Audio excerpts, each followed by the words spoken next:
One of the biggest mistakes new Uber drivers make is accepting every ride that comes in. It sounds logical.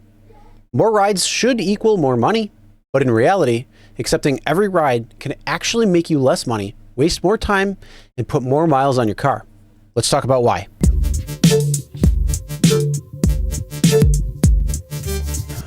Hey everyone, my name is Chris and welcome to the Rideshare Guy. And that's right, today we're talking about why you shouldn't accept every single ride that is coming to you on the Uber or Lyft platform. So let's go over a few different reasons on why you don't want to accept every ride and why it's going to be better to look at the ride and see if it's profitable or not in order for you to actually make money versus just make some sort of revenue. Because revenue doesn't equal profit. And that brings us to the first point. Uber and Lyft want you to think busy equals profitable. Well, a lot of new drivers are going to think more rides equals more money, higher acceptance rate equals a better driver, and you're staying moving at all times.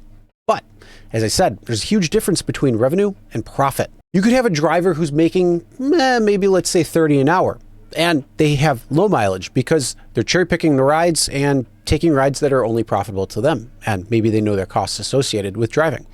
And then you have another driver who may actually be earning more per hour. Maybe they're making 35 an hour, but they're driving all over the place. They're driving far distances. They're driving, all over the place where maybe then they have no rides coming in. There's a lot of different things. So what ends up happening is this driver has a lot more miles put on their car. They might be making more per hour, but in reality, they're actually losing money more so than the first driver because the first driver is more profitable than the second driver. And as I was hinting to just a moment ago, you may have a long pickup or you may have a ride that takes you into the middle of nowhere. So that is another problem on why you don't want to accept every single ride, because one of the easiest examples is you accept a ride that's, let's say, a 12-minute to the pickup and it's an 8-minute ride. So you've spent 20 minutes total, a trip that's going to pay maybe $5 to $7. But let me ask you, would you actually drive 20 minutes for $6 if Uber just showed that offer by itself? Most people probably say no. Then there's the opportunity cost when it comes to accepting all rides versus cherry picking. And this is kind of where most drivers get it wrong as well. So when you accept a bad ride, don't forget, you're also saying no to better rides that would have come if you would have just waited for the next couple of rides to come through and see what's being offered. You may have given up surge rides depending on what's going on and where you're going.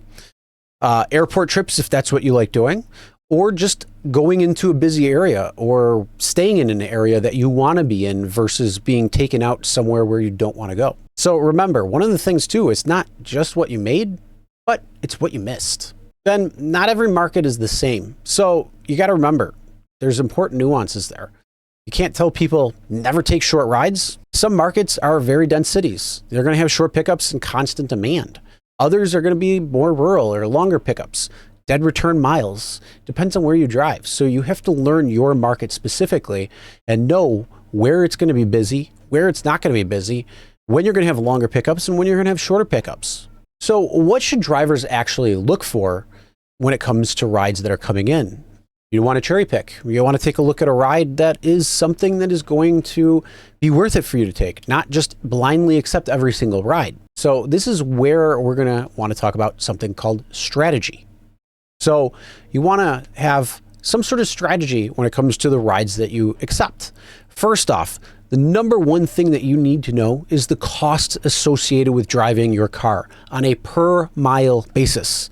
So you can tell whether a ride that's coming in is going to be worth it for you to take or not. There is always an exception to the rule. And the only exception I would ever say is if you want to move from area A to area B, and it might be a little bit of a distance, you might want to take a trip that's going from A to B, and it may be lower than what your threshold is, but it's a lot better than just driving there without somebody. At least you're getting paid for the journey to go from repositioning A to B. But one of the things you always want to know is, distance to pickup.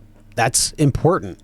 You don't really get paid when there's nobody in the car. You don't really get paid when you're going to pick up a rider. They might say, oh, we take that into account when it comes to the upfront fare, but the reality is you're really getting paid for when they're actually in the car. So long pickups are no-nos. So you want to ask yourself, How far am I actually driving for free? Then you want to look at the time. How long is this ride going to keep you occupied? Is there something that's going to be the opportunity cost that's going to take you away from what you may have wanted to do because this ride comes in, you accept everything, and it's going to be a very long ride, or maybe it's got multiple stops. Maybe they're going to Target and shopping, and now you're stuck there for 30, 45 minutes, where I would just say no. You also want to take a look at direction. So is it taking you toward demand, or is it taking you away from demand? And then, of course, you want to talk about deadhead miles. So are you going to have rides coming back from an area, or are you going to be driving empty? And then, of course, if you know your market and you've been paying attention to your market for a little while, but maybe you're not, maybe you're new and you don't understand it yet, you want to always look at your maps. You always want to see what's going on, and you want to see what areas have regular surge versus not. And that's the whole thing. If you're out at a particular time, is a trip that's coming in going to take you away from a potential surge area or surge that may form in that area in the near future? Trust me, bonuses are key. And then just remember, cherry picking isn't random. It's going to be important. A lot of new drivers hear cherry picking and think, decline everything. No, that's not true. Cherry picking means accepting rides that fit your strategy and, most importantly, fit your profitability. I mean, just a few examples are shorter pickups, high demand areas, airport runs, depending on if that's important to you or not, event traffic. But when it comes to event traffic, I don't mean going to the events. I mean actually driving around the event, because what Uber and Lyft do is they'll pull you directly towards that event center, and it's just a pain because there could be upwards of 75,000 people getting out of stadiums at one time, and they're all looking for rides. So they're going to pull every driver around, but that means there's a lot of opportunity for around the area.